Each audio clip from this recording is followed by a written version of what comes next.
Welcome to Talks with Dr. Gupta and Friends, based on the Foreign Affairs article, How China Wins the Future, published in January-February 2026.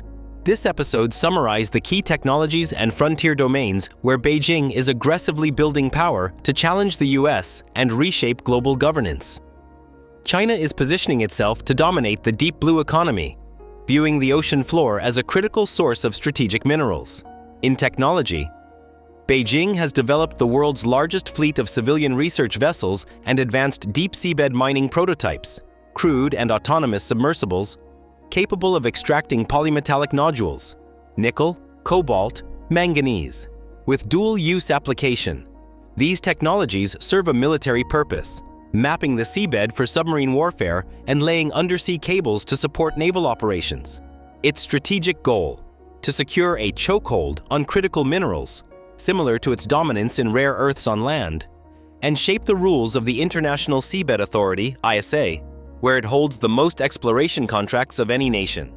As polar ice melts, China is moving to control new shipping routes and untapped energy resources, estimated at 13% of the world's undiscovered oil and 30% of its natural gas. With plate technology and access, China is investing in polar icebreakers and infrastructure, including a polar Silk Road of ports and railways, often in partnership with Russia. Using military expansion. Since 2022, China and Russia have conducted joint bomber patrols and naval exercises in the Bering and Chukchi Seas, signaling a shift from commercial interest to active military presence. Beijing aims to displace the US as the leading space power by 2045, with a focus on permanent lunar presence, with International Lunar Research Station, ILRS, a joint China-Russia project to build a permanent base at the Moon's South Pole. It is pitched as a rival to the US-led Artemis program, though it has struggled to attract partners beyond a small group, including Venezuela, Iran, and Belarus. In space warfare, China has deployed a constellation of over 700 satellites, one-third for military use, and is actively testing anti-satellite weapons and space-based reconnaissance capabilities. China is pushing to replace the current open standard of the Internet, TCP/IP, with a state-controlled alternative. Using the technology, called New IP, or Future Vertical Communication Networks, this proposed architecture would embed centralized control into the Internet's foundation. It allows network authorities to identify users and shut down specific parts of the network, replacing the open, decentralized model of the current web.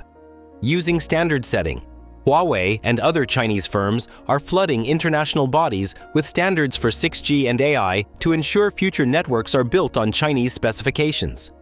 Beijing is building a parallel financial infrastructure to insulate itself from US sanctions and weaponize its own currency. Deploying CIPS, Cross-Border Interbank Payment System, an alternative to the Western-led SWIFT network, designed to settle trades in renminbi.